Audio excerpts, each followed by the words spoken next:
and welcome to the 2021 Virtual Fall Lecture Series hosted by Grey Roots Museum and Archives. I'm your host, Karen Noble. We acknowledge with respect the history, spirituality, and culture of the Anishinaabe, Six Nations of the Grand River, Haudenosaunee, and Wendat, Wyandot peoples, on whose traditional territories we gather and whose ancestors signed treaties with our ancestors. We recognize also the Métis and Inuit whose ancestors share this land and these waters. May we all, as treaty people, live with respect on this land and live in peace and friendship with all its diverse peoples. Thank you.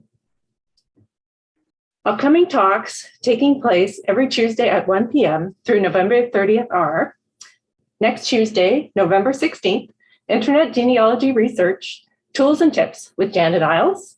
Tuesday, November 23rd, Caring for Collections at Home with Nikita Johnston. Tuesday, November 30th, Traces of the Durham Roads Black Pioneers with Naomi Norquay. There will be a question and answer period at the end of the presentation. You are welcome to submit a question in the YouTube comments. Please note you must be logged into a YouTube account to do so. If you're watching on greyroots.com, access the YouTube page by clicking Watch on YouTube.com in the bottom right of the video player. You can also submit a question to Grey Roots through Facebook Messenger or over email to media@greyroots.com. Thank you to Zach Erb, Media and Communications Coordinator at Grey Roots, for providing technical support for this series. And now for the presentation of the day, Trails in Grey County. This talk will remain posted to view, so if you lose your connection, have to stop watching, want to watch any part again, or tell a friend, you can still do so. Link available from greyroots.com or visit the Grey Roots Museum and Archives YouTube channel. Today's presenter, Bob Knapp, is most at home on the Niagara Escarpment. He moved to Grey County in 1970, pursuing his interest in the escarpment and the Bruce Trail. Since retiring from teaching, he now spends much of his time hiking and appreciating the natural splendor of this region. He is presently the Land Steward Director for the Sydenham Bruce Trail Club. He is also co-chair of the Friends of the Heibo volunteer group and is one of the original founders of the Heibo Conservation Area. Bob is a strong advocate for the preservation of natural heritage, and he is pleased to share his knowledge and photos of trails in Grey County. And now, welcome, Bob.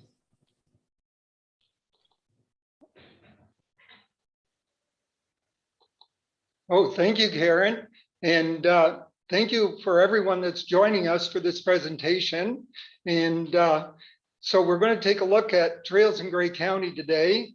And we're going to look at the Georgian Trail, the Thomson Trail, the Heibo Trails, the Georgian Bluffs Trail, and the Sydenham Bruce Trail.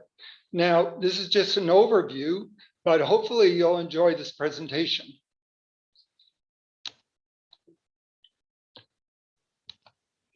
So first of all, I just have to mention, two of the trails that I'm covering are part of the Great Lakes Waterfront Trail, and that includes the Georgian Trail and part of the Thomson Trail.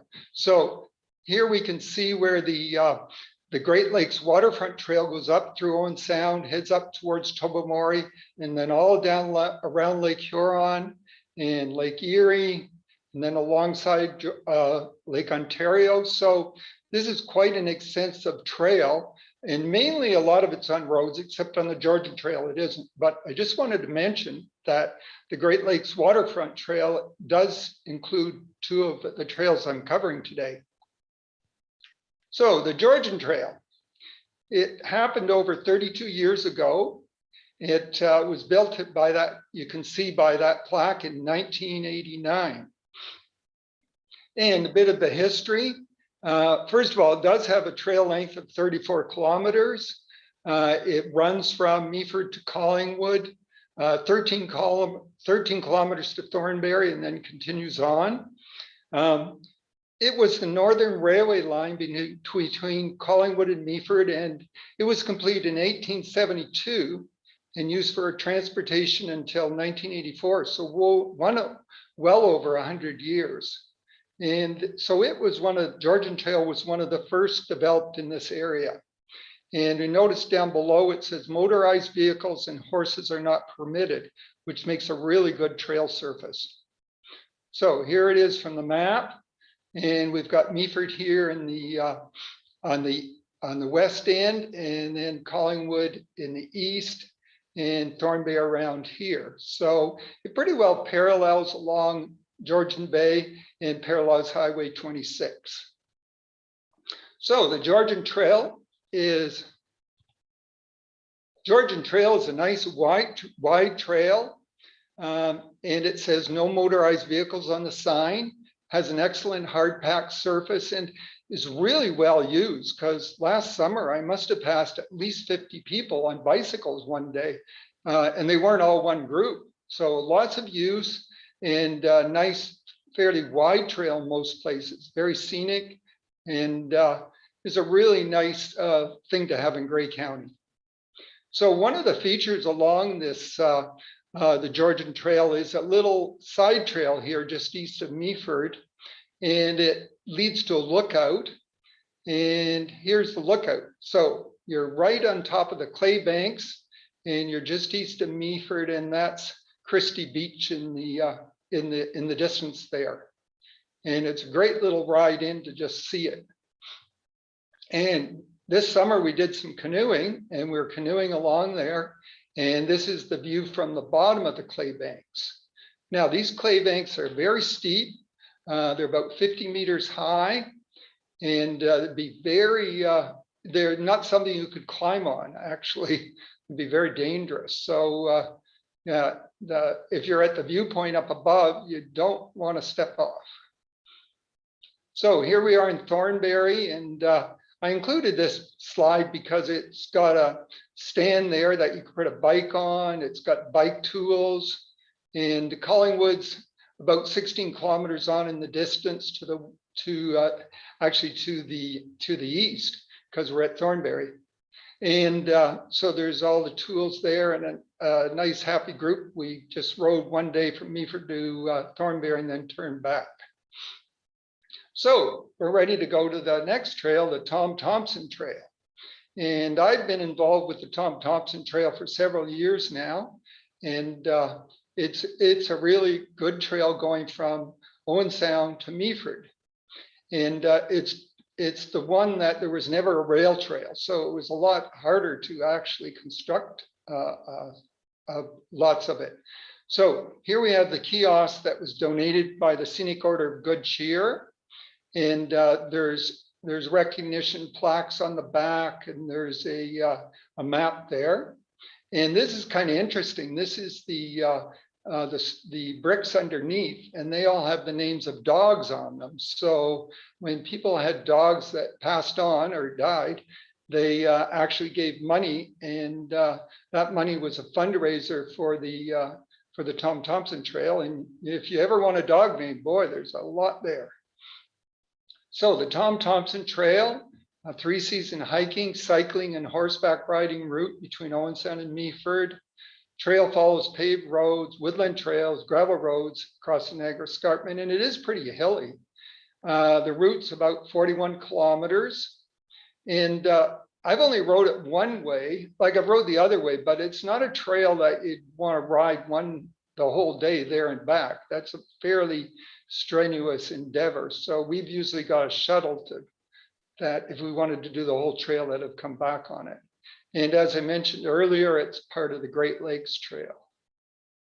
So here's our map here, and we've got Owen Sound here, and the trail actually starts along the rail trail, and then it heads to Leith, and then up the hills here over to Silcote, and then to the side of the artillery range, the Meaford Artillery Range, and up the escarpment here by Bayview Forest.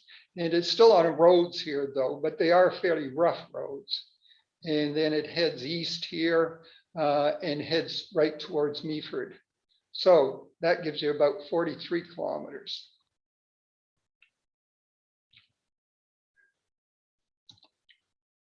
So this next is a little film clip. It's the only one I have in the presentation. And it just is, I took it while I was riding on the Thomson Trail just at the beginning from the Bay Shore.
So that little clip, it's interesting. The noise was the wind, and I think I heard a cricket right at the end. I don't know if you caught that.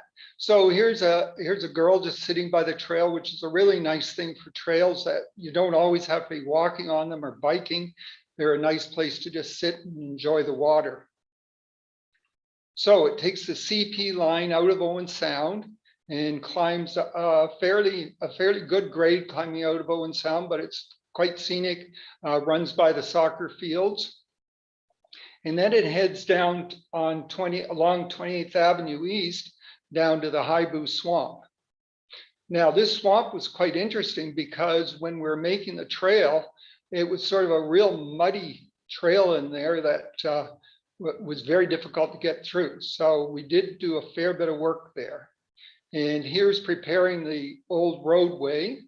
And we put in some culverts there so we weren't blocking the water. And then there's the gravel going in. Now it doesn't look as new anymore, but it's made a good surface and it's allowed us to get through the end of Heibo where this old roadway is. So now we're off this is the off-road section of the trail, and we're on the road to Leith, the Thomson Lane, and there's a little kiosk there. And we've skipped all the way along, all 43 kilometers, and we're now at the kiosk at Meaford for the Thomson Trail. And as I mentioned earlier, this is part of the Great Lakes Waterfront Trail. So next we're on to Heibo Trail. So Heibo is one of my perfect spots for walking and for wildlife and in all seasons. Here we have our map here, and it shows the loop along the point. And it was an old roadway that was built because they were going to have group campsites in here, and you would walk in on this roadway. And it never became campsite, so it makes a really nice walk there. And then the parking lot is here, and then you go in and we have an interpretive trail here that makes goes right around this section of the park. And this is Painter's Bay over here where the beach is. And then we have a link to the Thomson Trail. Now you cross a bit of wet water here, but then it's all dry along here and takes you back to the Thomson Trail. So we have quite a few trails in there, and they are mapped, so it makes a really interesting place to walk. And here's our Heibo interpretive hike sign, and it talks a bit about the interpretive trail and what you'll see along it and the map in the middle. So we had a big official opening of our interpretive trail, and you see Bill Walker there standing right up front. There's myself, my wife, and we even had Larry Miller there too. And so there we have our sign, and it was a good opening. So all along our interpretive trail in Heibo, we have 15 stations, and there's a pamphlet you can pick up, and that gives you the details of the station. This one is poison ivy, so it just talks a little bit about how other animals are immune to it. It seems like the humans are the only ones that pick it up. I found if you wash with cold water within an hour or two, you actually usually don't get it, but I usually seem to pick up a bit of it every year, and it is very itchy. So we have some nice boardwalks through Heibo, and this one was built with a grant from the TD funded. And it makes a really nice walkthrough. And the bench here is at a station for biodiversity, and that's station number 10. And it's a nice place you could just sit and ponder, but you might not want to sit here when the insects are out in full swing. And lots of amphibians. This is a couple of toads, and so all certain animals can live in the swamp. And there's quite a bit of boardwalk in Heibo, but unfortunately it needs replacing every 25 years or so. And so here we're working on some boardwalk, and I think I really counted, we need to replace about 150 boards. And, you know, replacing the boards, the hard part is getting the old ones out because they've got 4-inch spikes. I don't think when they built these boardwalks, they thought about getting rid of having to take the new decking off or the old decking. And so we actually use screws to put the new ones in, which goes very fast, but the work is getting rid of the old ones. So the shoreline along Painters Bay at Heibo, and the water's higher here. I think it's down, I'd say it's down getting close to a half meter that it's dropped in the last 2 years. So it was right up to the tree line and parts of the beach seem to be washing away, but it's much better now.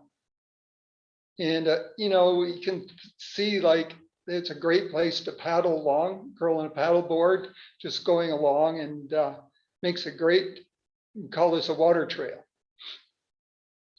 And some hiking in the winter, just along the Point Trail.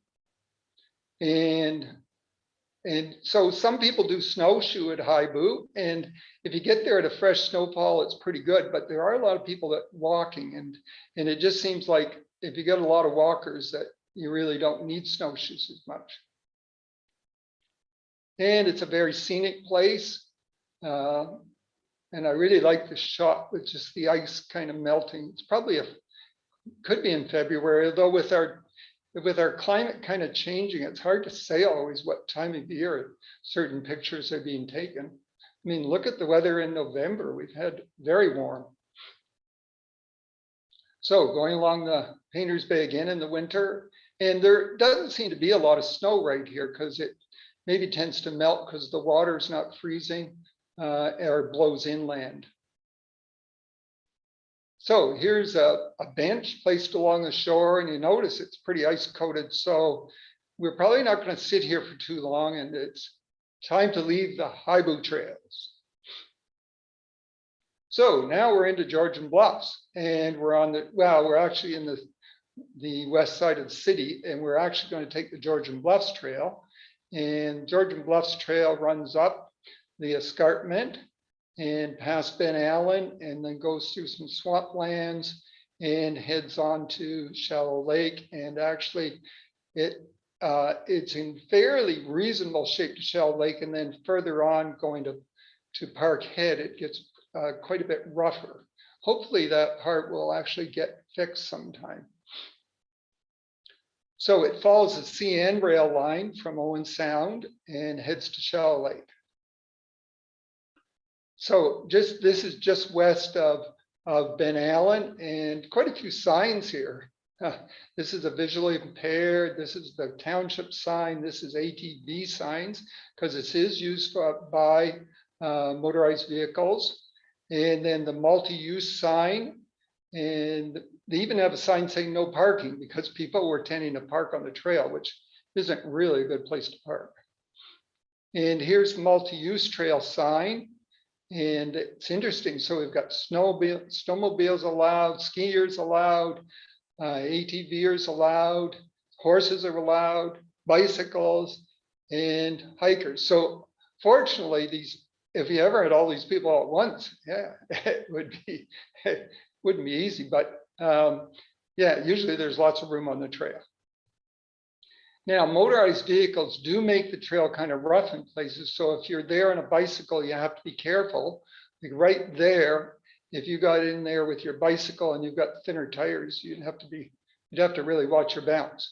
I can see a bicycle. This might be mine right there when I was taking the picture. And it's fairly good there. So in spite of the ORVs, and ORV stands for off-road vehicles, and some of them are getting rather large these days, it's still very popular with cyclists. And here was a crowd that was out, or quite a group there that was out one Sunday morning. Now I mentioned this is part of the long swamp, and I mentioned there is a lot of swamps along the Georgian Bluffs Trail, and it's really a scenic place to see wildlife. And it's the one time I saw 6 bullfrogs in one location, and they were definitely bullfrogs because I could actually spotted them after I heard them. And sort of bullfrogs are kind of endangered these days. So it's great to see so many in the swamp. And people love to walk their dogs on the trail. And fortunately, this fellow actually is a friend of mine, and he's got his dogs on a leash, which is really makes it a lot safer if you're passing on a bicycle or even just walking. So it's nice to see that people are leashing their dogs. And a nice canopy of trees. These trees wouldn't have been there when the railway was running because it would have been too close. So it's nice that they've been left to grow over the trail, and it makes it nice and shaded in this part for walking. And another picture of the swamp, because that's the real thing that you see along here is this wetlands.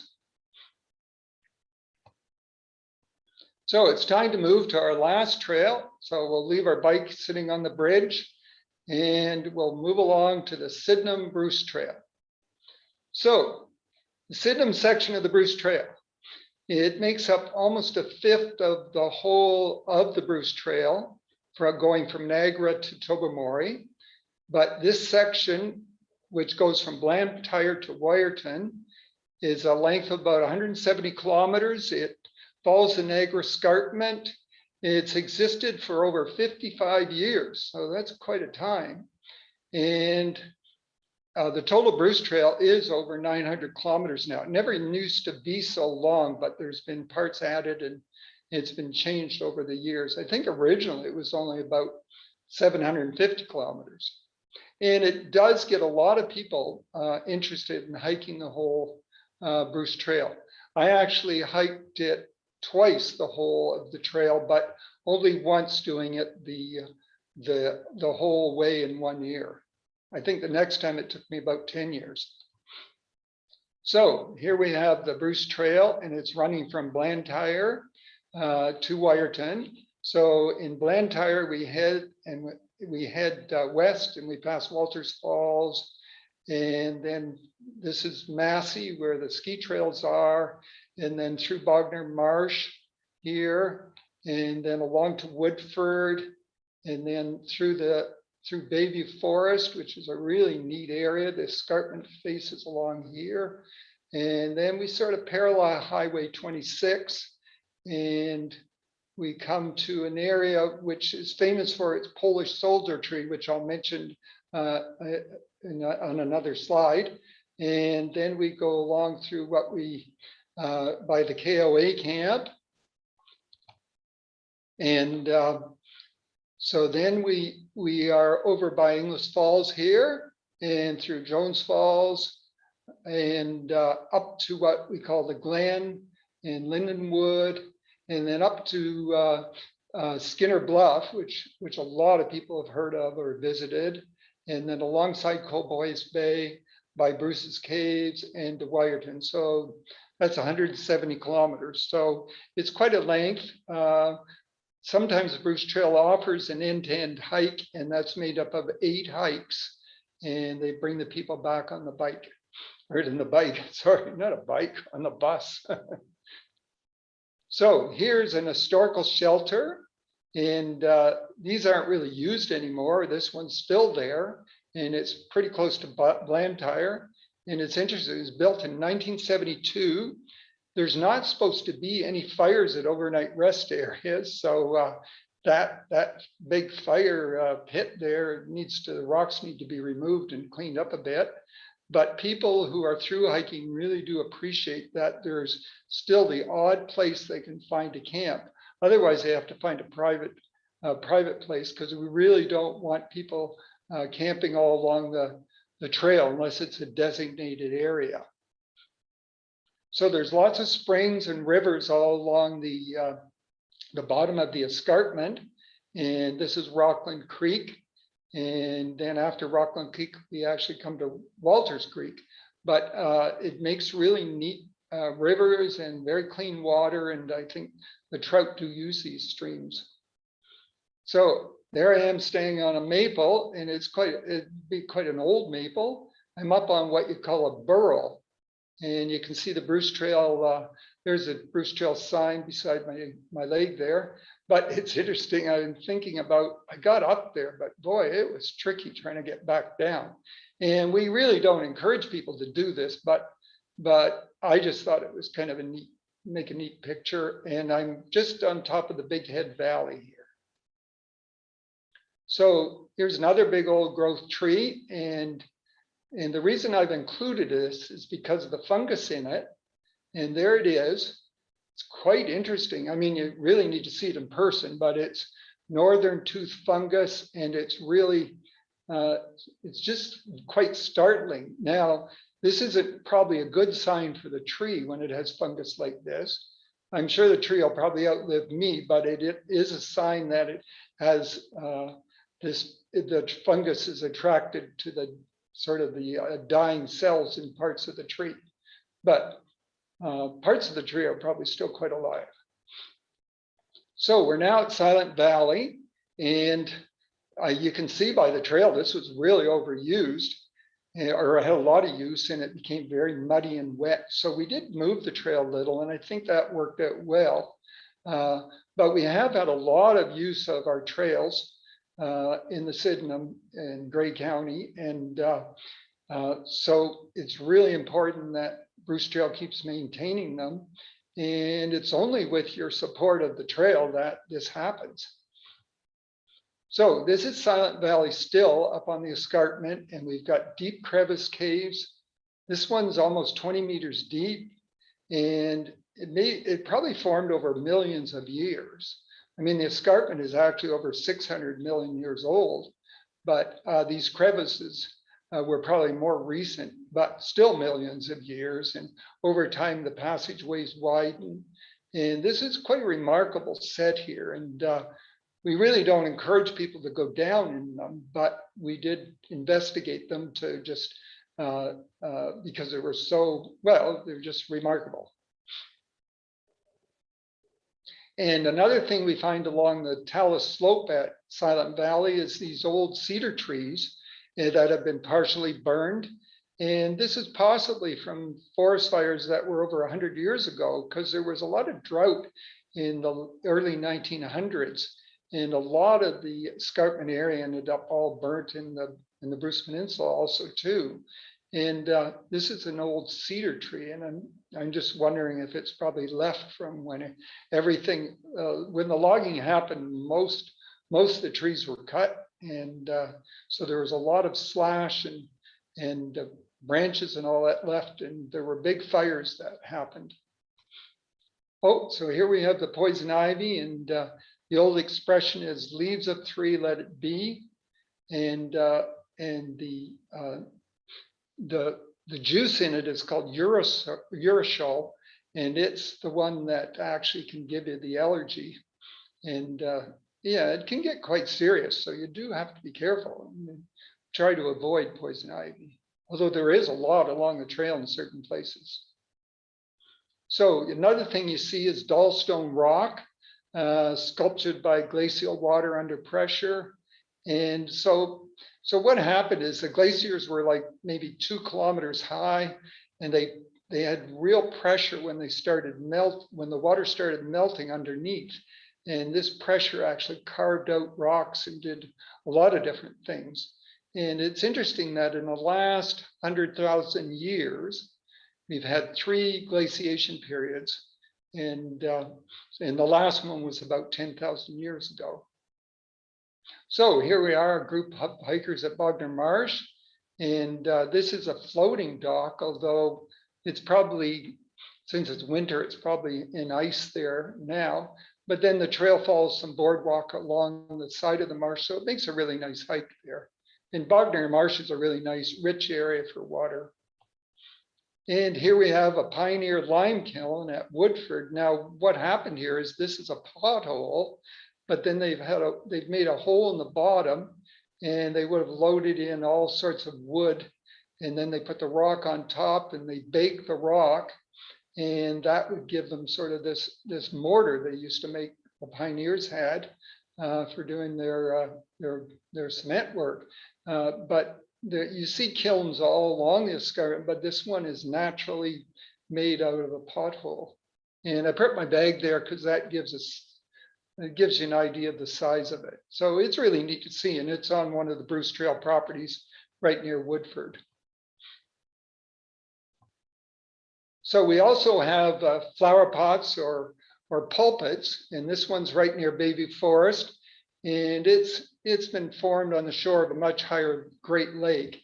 It may have been Lake Algonquin, I'm not sure, because it really does have a resemblance to the flower pot from Flower Pot Islands. So here we have a stand of maidenhair fern, and it's one of over 40 ferns along the Bruce Trail. And this patch of it is really quite spectacular, I think. And, all along the escarpment, you find these different ferns. And if you know your ferns, it makes it really interesting to sort of see if you could figure out what type it is. So now we're at the Boyd Crevice Caves, and it's become quite famous because of all the rock formations there. We found that people are walking all over the place though, and so we do try to encourage people to stay on the trail. And even the trail, even staying on the trail, you get to go through a crevice. And we say these crevices could have been caused by what's called clambering. And that's where the rock actually slides on the shale underneath. But, this is geological time, so it takes takes hundreds, thousands of years, and then the crevice tends to enlarge. Also, erosion takes place too. So now we're on to the Polish beech tree. And so this beech tree they found is quite close to Highway 26 on one of our Bruce Trail properties. And it's become quite famous because the Polish consulate, they found out about it, and they've had dedication ceremonies. And so it's kind of interesting what it said. It says April 14th, 1942, Poland has not yet perished. This soldier will help. So this is written in Polish, which I can't read. So that's why we put it in English. And so the Polish soldiers were stationed in Owen Sound for about 6 months, I believe. And somehow this soldier wandered around here and carved on this tree. Now, we don't recommend people to carve on our beech trees, but this actually has some historical significance.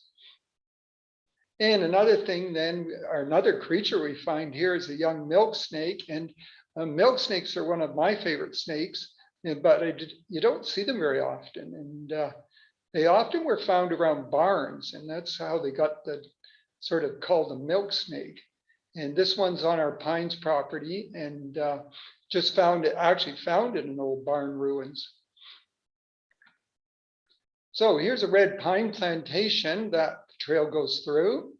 And so it's a kind of a neat area to walk through, but there is a problem because the pine trees are so close and there's no vegetation on the ground because of all the needles.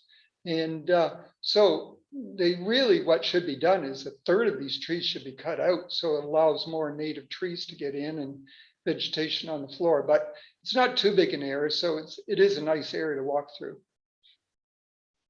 And then we're on the east side of Owen Sound, and there's very interesting route, and it's very close to the city, but it's a very rough route for rocks. It's some of the roughest hiking on the trail, actually. But because it's actually a newer section that was added to the trail about 12 years ago. And this is called the Palisades.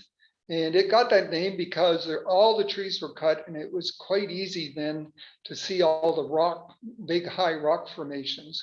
So since then, all the trees have grown up, but we call this a talus slope where it's sort of tapered, and here's some hikers making their way down.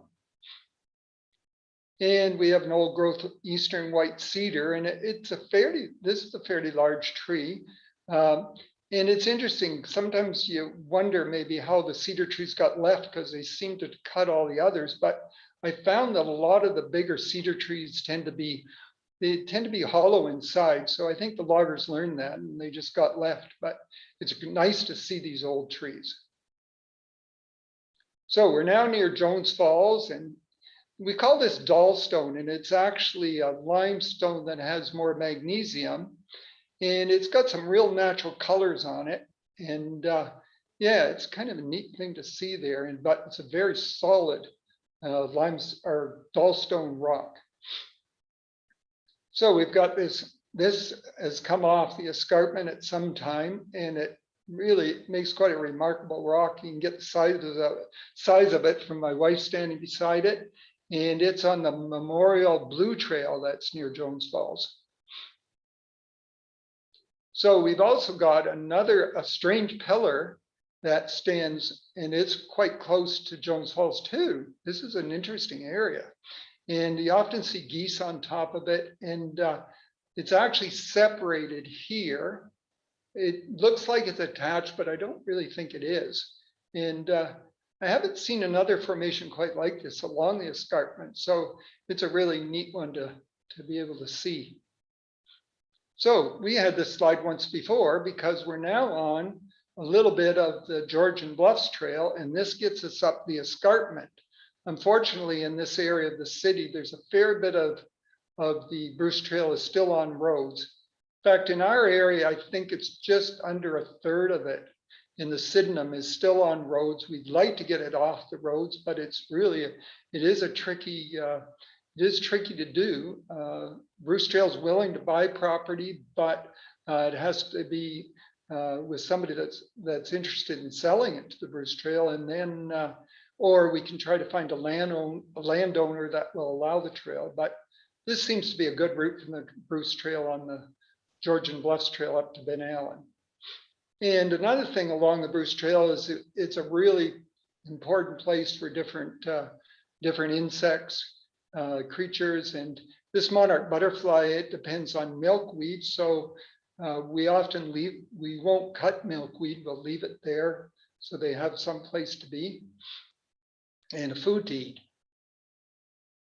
So now we're at the Glen, and the Glen is 6 kilometers north of Owen Sound, and it's a great area to visit anytime, but in the fall, it's really nice with the different colors in the trees, and the escarpment actually goes right around the Glen.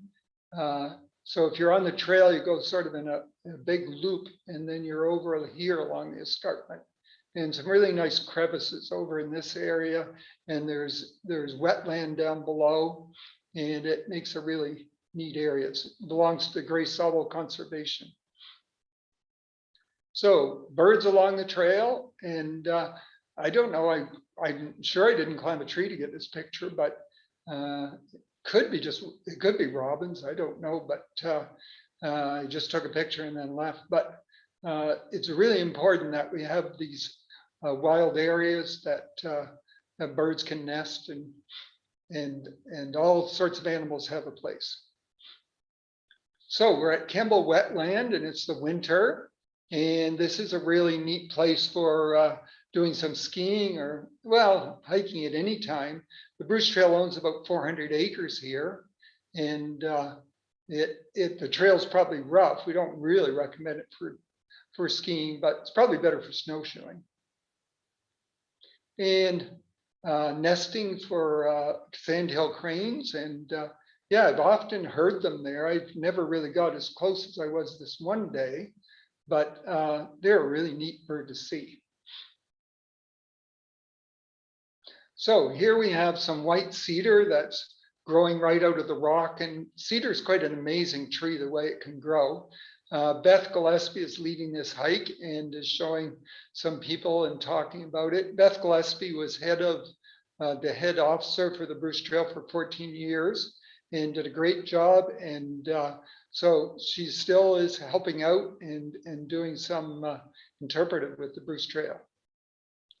So here we have Dodds Hill, and this rock is close to the surface. And actually, if you look the other way, you actually are overlooking Copoys Bay and you can see the islands. But this is some really hard Dollstone rock here. And it makes an interesting place to walk along, but you have to watch the crevices. So we're at the Big Bay wetland, and it's interesting because it is kind of wet. So we put some boards down, and it's really helped because then you don't sort of sink down on this trail and get your feet all wet. So they've got kind of worked out, and there's actually quite a few going along there. So this is paid for by memberships of the Bruce Trail, and so it just helps us keep the trail in good condition.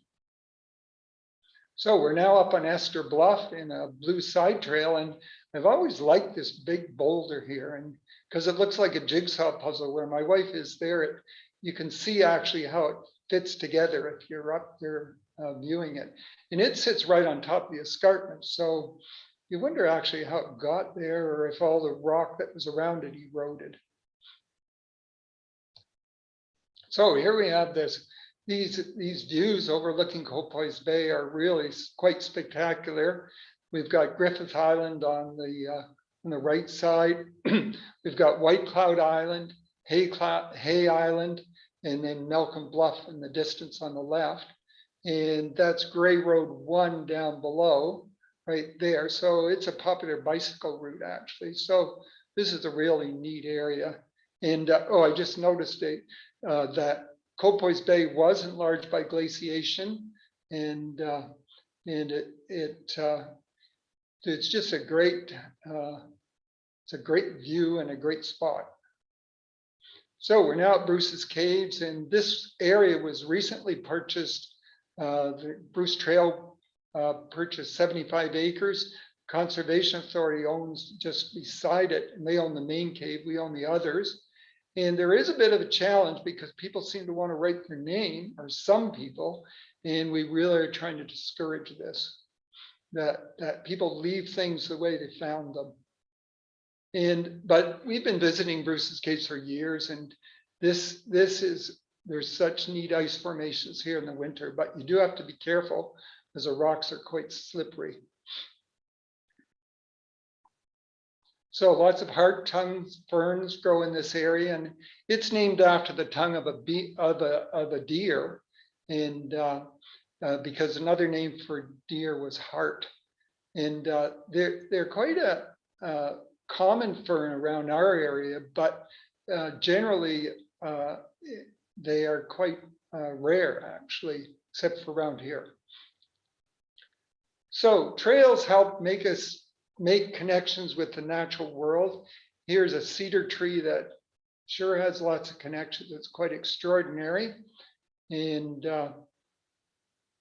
so it's really important that if we appreciate the natural world, that we do work to make sure it stays that way. So we've come to the end. Trails in Grey County. So I'd like to thank you very much for watching. And I hope you'll be inspired to hike on some of these trails. And we really have had a look today, just an overview though of the Georgian Trail, Thomson Trail, Heibo Trails, Georgian Bluffs Trails, and the Sydenham Bruce Trail. So I thank you for watching this production, and I thank you for the help of the people at Grey Roots in presenting it. And I guess hopefully maybe I'll see you on the trails.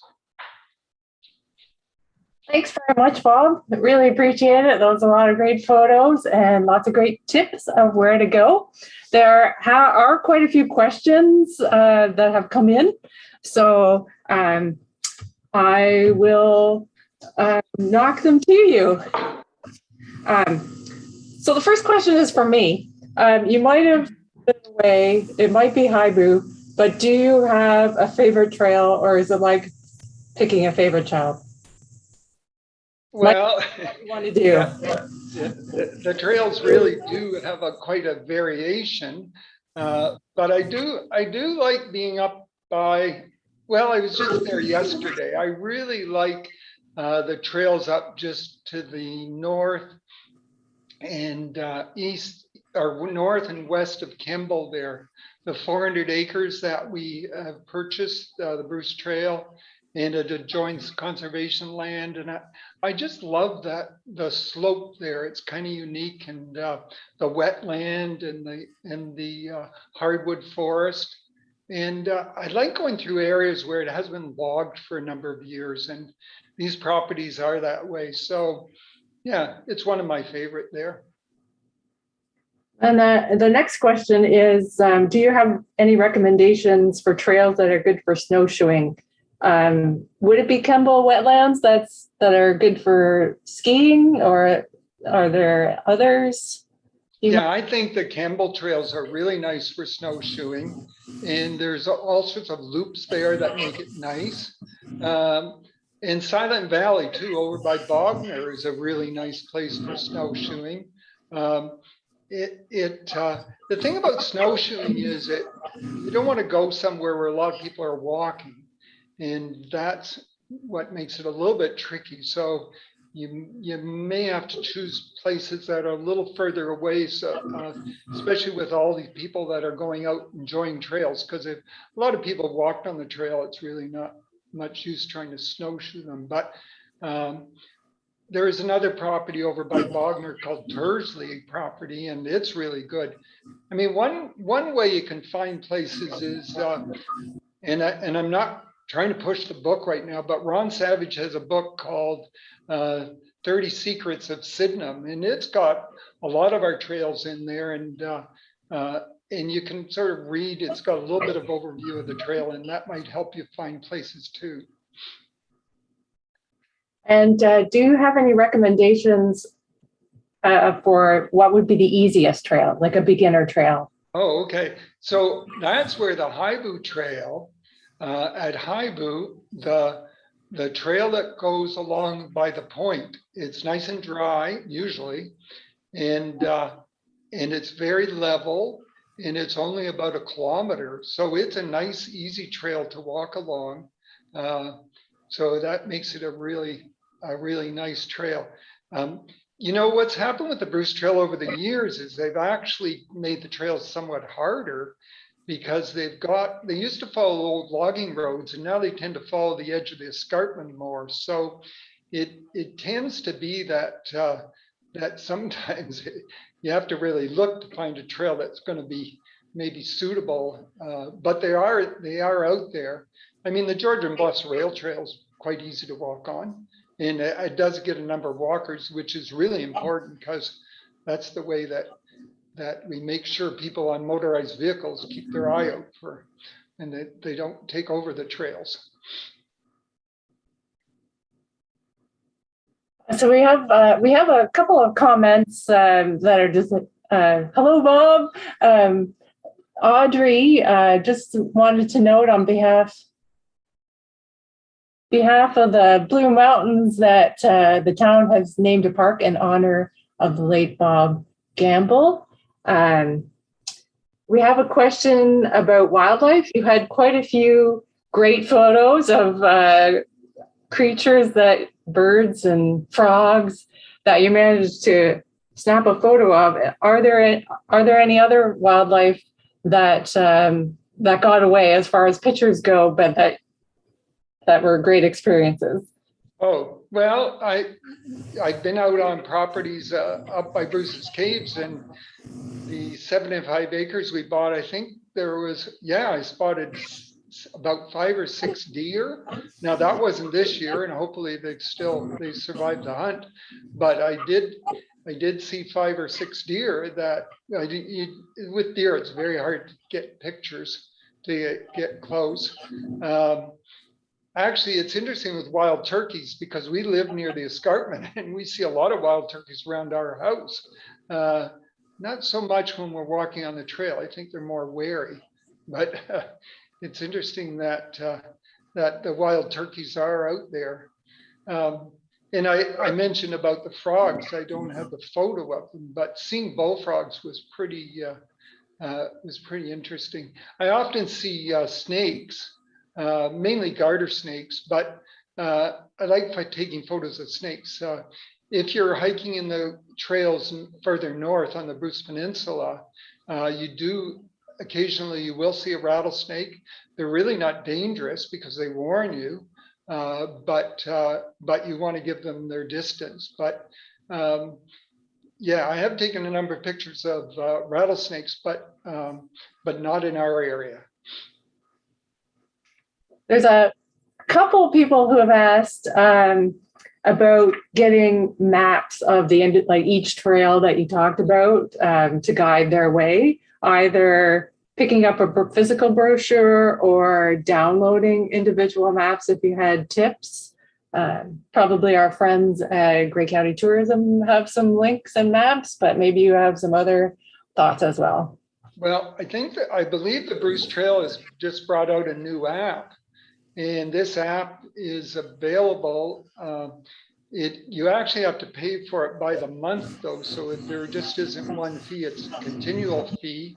But it would have all the up-to-date maps on it, this app.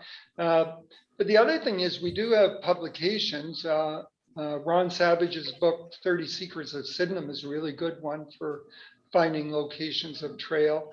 And the guidebook there's a new guidebook out. I think it's probably available either through the Bruce Trail or Ginger Press often has them.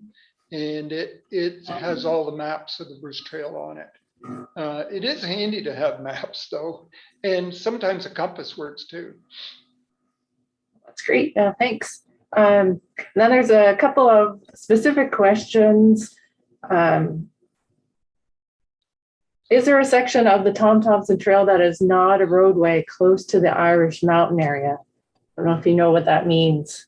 Right, yeah, I know where Irish Mountain is. Well, it's not that far from Silcote there, near the, which would be the west side of the Tank Range.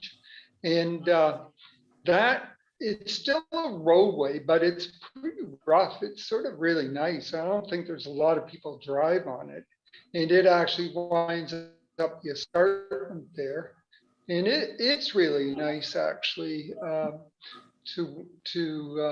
as a part of the Thomson Trail. The off-road section there on the 22nd Side Road, which goes over Orchard Creek, it's getting closer towards Meaford, but it's a really nice section. But yeah, the Irish Block there, you're sort of in the middle. So, you either have to head towards Owen Sound or head towards Meaford. Beautiful area though, beautiful views. Right, yeah.